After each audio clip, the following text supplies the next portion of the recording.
ICICI bank पूरे भारतवर्ष में लगभग 10,000 कर्मचारियों को इनलीगल तरीके से नौकरी से निकाल दिया है, जिसका मैं भी एक हिस्सा हूँ। मेरे केस में इन्होंने छत्तीसगढ़ से तमिलनाडु में ट्रांसफर किया। तमिलनाडु में जाने के बाद सारी आईडी मेरी ब्लॉक कर दी। बार बार रिक्वेस्ट करने के बाद भी मेरी आईडी उन्होंने अनलॉक नहीं किया और मेरी ही पर्सनल मेल आईडी से उन्होंने मेरा फोन छीन करके रिजाइन डाल दिया। श्रम आयुक्त ने माना है कि आईसीआईसीआई बैंक में कोई भी वहाँ पे कर्मचारियों की सुनने के लिए कोई ऐसा प्लेटफॉर्म नहीं है। भारत में लगभग 10,000 कर्मचारी हैं, जिसकी 782 कर्मचारियों की संख्या आईसीआईसीआई बैंक के मैनेजमेंट टीम ने दिल्ली के श्रम आयुक्त को भी किया है कि हमने पिछले 4 महीने में इन लोगों को नौकरी से निकाल दिया है। सर, आज आप एक बार फिर जो है आंदोलनरत हैं, तो क्या समस्या क्या है आपके साथ? समस्या यह है सर कि आईसीआईसीआई बैंक पूरे भारतवर्ष में लगभग 10,000 कर्मचारियों को इनलीगल तरीके से नौकरी से निकाल दिया है, जिसका मैं भी एक हिस्सा हूँ। किसी को इनलीगल तरीके से ट्रांसफर करके निकाला है, वहां जाने के बाद ज्वाइनिंग नहीं दिया, किसी को डायरेक्ट टर्मिनेशन कर दिया है। मेरे केस में इन्होंने छत्तीसगढ़ से तमिलनाडु में ट्रांसफर किया। तमिलनाडु में जाने के बाद सारी आईडी मेरी ब्लॉक कर दी। बार बार रिक्वेस्ट करने के बाद भी मेरी आईडी उन्होंने अनलॉक नहीं किया और मेरी ही पर्सनल मेल आईडी से उन्होंने मेरा फोन छीन करके रिजाइन डाल दिया। जब मेरे को पता चला, मैंने मैनेजमेंट टीम को दूसरे दिन ही तुरंत तत्काल प्रभाव से मैनेजमेंट को मेल किया कि मेरे द्वारा कोई भी रेजिग्नेशन नहीं दिया गया है, आप इसको कैंसिल करिए। लेकिन मैनेजमेंट नहीं सुना। इसकी शिकायत हम लोगों ने श्रम आयुक्त दिल्ली को भी किया था।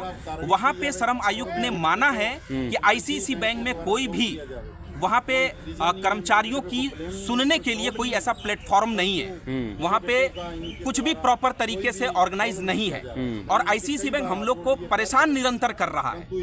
आपको क्या लग रहा है कि सिर्फ आपको कर रहा है या और भी बहुत सारे कर्मचारी? ये हम ही सिर्फ अकेला नहीं है।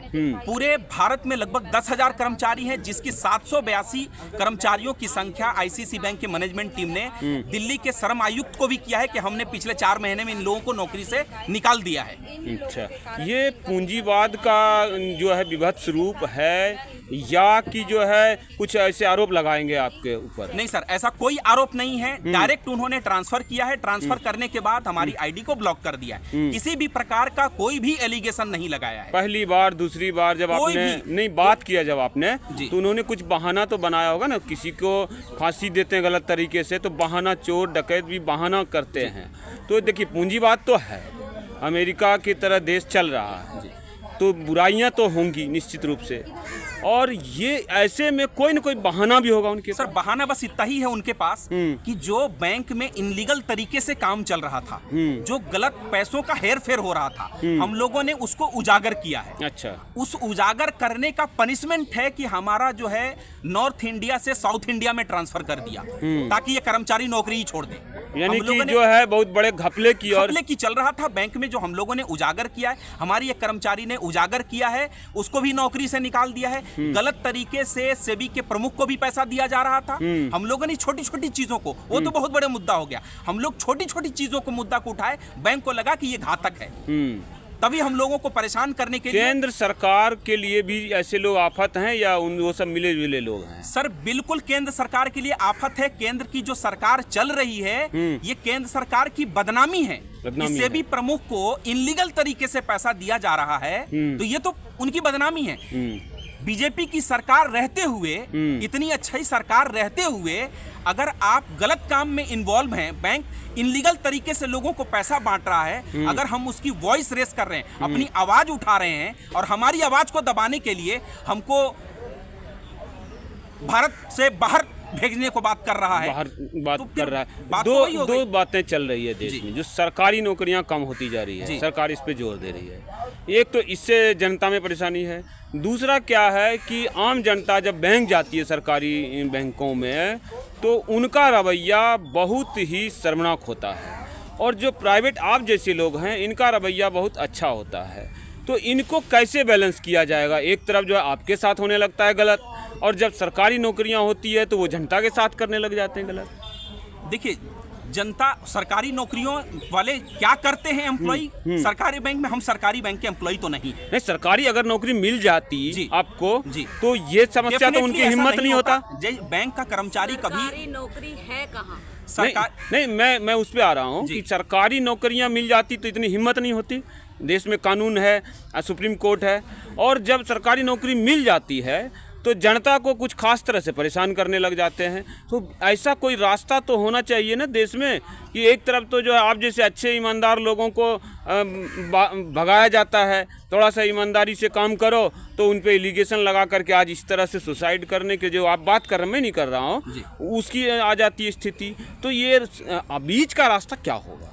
बीच का रास्ता यही है कि बैंक के पास प्रॉपर तरीके से इन्वेस्टिगेशन करने का एक प्लेटफॉर्म होना चाहिए था। अगर कोई अगर क्लेम कर रहा है एम्प्लॉय कि आप उनको गलत तरीके से निकाल रहे हो, तो बैंक को अगर इस पे प्रॉपर तरीके से इन्वेस्टिगेशन करना चाहिए। बैंक कोई इन्वेस्टिगेशन नहीं कर रहा है और विदाउट एनी इन्वेस्टिगेशन वो बैंक से कर्मचारी को ही निकाल दे रहा है कि न रहेगी बांस न बजेगी बांस। एक यूनियन या ऐसा होना चाहिए या न्यायालय की कुछ ऐसी व्यवस्था नहीं होनी चाहिए जिससे कि ऐसे किसी को नहीं निकाला, किसी के पेट पे लात नहीं मारा जाए। इसमें यूनियन की व्यवस्था होनी चाहिए, लेकिन बैंक यहाँ पे बहुत चालाक है। बैंक ये कहता है कि प्राइवेट बैंकों में हमारे यहाँ कोई भी यूनियन का केस हम नहीं लेंगे, हमारे यहाँ यूनियन बाजी नहीं होती है। आप ग्रुप में अगर कोई केस लेकर के जाते हैं तो बैंक आपका नहीं सुनेगा। वो यही जानता है कि अगर ये ग्रुप में आएंगे तो अपने केस को मजबूत कर लेंगे। आप हराने के बैंक अपनी बात करेगा और मानवता कहाँ गई? जब कोई अगर सुसाइड करता है, कोई भुखमरी का शिकार हो जाता है, तो कोर्ट और का क्या इस पे है? मैं आईसीसी बैंक की बात कह रहा हूँ कि यहाँ पे मानवता नाम की चीज अब मर चुकी है। पीछे हमारा एक एम्प्लॉय है, आप देख रहे होंगे, एक फोटो लगी हुई है। ये वर्क प्रेशर में अपने सीनियर अधिकारियों की प्रताड़ना की वजह से सुसाइड कर चुका है। न्यायालय से बढ़ के हो गए ये लोग। सर, न्यायालय की तो अवहेलना कर रहे हैं लोग। न्यायालय ने क्या दिया आपके पक्ष में? न्यायालय अभी हम गए हुए नहीं हैं, अभी हम श्रम आयुक्त के पास यहाँ पे दिल्ली में गए हुए थे। श्रम आयुक्त ने अपनी इन्वेस्टिगेशन में ये पाया हुआ है कि इनके पास कोई भी प्रॉपर ग्रीवेंस रिडर्सल नहीं है। कर्मचारियों की कोई भी कंप्लेंट सुनने का कोई भी प्रॉपर प्लेटफॉर्म नहीं है। उन्होंने प्रॉपर लिख करके दिया है। ये कितने दिन से प्रताड़ित हैं अभी आप? ये मैं पिछले 1 साल से प्रताड़ित हूँ। बैंक को बार बार मैं मेल कर रहा हूँ, बार बार सूचना दे रहा हूँ, लेकिन बैंक इस पे कोई जवाब नहीं दे रहा है। न्यायालय की शरण लेंगे आप? बिल्कुल लेंगे। इस पे अभी हमारी ये प्रोटेस्ट कर रहे हैं। इसके बाद भी अगर नहीं सुनता है बैंक, इसके बाद भी हमारे प्रॉब्लम को सॉल्व करने की दिशा में नहीं आगे बढ़ता है, तो हम बिल्कुल न्यायालय की शरण में जाएंगे। ये जो प्राइवेटाइजेशन हो रहा है, क्या लग रहा है इसके कारण ज्यादा दिक्कत हो रही है? प्राइवेटाइजेशन होने के कारण में दिक्कत नहीं आ रही है। ये दिक्कत ये हो रही है कि कुछ इसमें अधिकारी जो हैं, सारे लोग नहीं है, कुछ गिने चुने अधिकारी जो हैं, वो सिर्फ अपनी मनमाना राज चलाना चाहते हैं। अगर हम जैसे लोग वहां पे रहेंगे तो मनमाना राज नहीं चला पाएंगे, वो अपनी तरीके से इनलीगल काम नहीं कर पाएंगे। तो उनकी चीजों को बाहर लाने वाला कोई ना रहे, इसलिए ऐसा कर्मचारी जो कोई आवाज उनके खिलाफ उठाता है उनको निकाल के बाहर कर दे। कुछ बिजनेसमैन पैसे लेके भाग गए। जी, आपने देखा, माल्या जी थे, भाग गए, और वो अरबों खरबों में लेके भागे। बिल्कुल ऐसे 2-3 लोग थे, मोदी नाम से भी कुछ लोग थे। तो क्या लग रहा है कि ये जो बड़े अधिकारी हैं बैंकों के, चाहे सबसे बड़े अधिकारी हो, सीईओ हो, तो इन लोगों की मिली भगत से ये पैसा लेके भागते हैं? जब तक अगर आप कोई भी लोन कर रहे हैं, प्रॉपर आपने डॉक्यूमेंटेशन नहीं किया है, तो ये नौबत आएगी। अगर आपने प्रॉपर तरीके से कोलेटरल लिया होता, तो अगर वो देश छोड़ के भी भाग रहा है तो हमारा पैसा तो सेफ होता। अगर किसी को हम 500 करोड़ का लोन दे रहे हैं तो कम से कम हमारे पास कोलेटरल कितने का होना चाहिए था? 10,000 करोड़ का होना चाहिए था, एटलीस्ट तो डबल होना चाहिए था। लेकिन बैंक ने क्या किया? गलत तरीके से लोन किया हुआ है वहां पे। अगर सही किया हुआ होता तो बैंक का पैसा सेफ होता। बैंक के उच्च अधिकारियों ने गलत तरीके से उसको पैसा दिया है, और इन्हीं गलत तरीकों, गलत नीतियों की वजह से जो पैसा देते हैं, जो छोटे अधिकारी यहाँ पे अपनी आवाज उठाते हैं, इसलिए उनको नौकरी से बाहर कर दिया जाता है। और ये काम करने के लिए उच्च अधिकारी छोटे अधिकारियों को ही मजबूर करते हैं, ताकि फंसे तो कौन फंसे? छोटा अधिकारी फंसे, बड़ा अधिकारी फंसेगा ही नहीं, बस वो अपनी बात रख देगा और वो निकल जाएगा। ये कर्मचारी को कैसे? अच्छा, ये बताइए, जो जनता का ये कहना है, एक मिनट, जनता का ये कहना है कि जब लोन लेने के लिए सरकार बड़े बड़े वादे कर रही है कि हम छोटे रोजगार को बढ़ावा देंगे, लोन लेने के लिए बैंक जाती है, चाहे प्राइवेट बैंक हो या सरकारी बैंक हो, उनको लोन नहीं दिया जाता है। और बड़े लोगों को, अब बड़े लोगों का पैमाना क्या है वही जाने, उनको वो बड़े बड़े अमाउंट में लोन दे देते हैं। क्योंकि छोटे लोगों से बड़े बैंक के अधिकारियों को कुछ मिलना नहीं है। साफ शब्दों में मैं यही कहूँगा, तो उनके पास छोटे लोन बांटने वालों के लिए उनके पास ब्लैक में कोई मनी नहीं आ तो पाएगी। छोटे अधिकारी जैसे ब्रांच लेवल के अधिकारी तो इतने बड़े नहीं हुए ना, नहीं हुए, तो उनकी भी तो गलती होती है ना इसमें, कि या उन पर दबाव होता है कि देना ही नहीं है लोन। उन पे दबाव होता है पूरी तरीके से कि आप जो भी लोन करेंगे आप पूरी जांच पड़ताल के साथ करेंगे, और हम भी जो लोन करते हैं बैंक में वो पूरी जांच पड़ताल के साथ करते हैं, पूरी कोलेटरल के साथ करते हैं, पूरी ईमानदारी के साथ करते हैं, ताकि कोई भी लोन डिफॉल्ट ना हो। जो भी लोन डिफॉल्ट होता है ये बड़े लोगों के जो लोन्स होते हैं वही डिफॉल्ट होता है, जिसमें उच्च अधिकारी बैंक के शामिल होते हैं।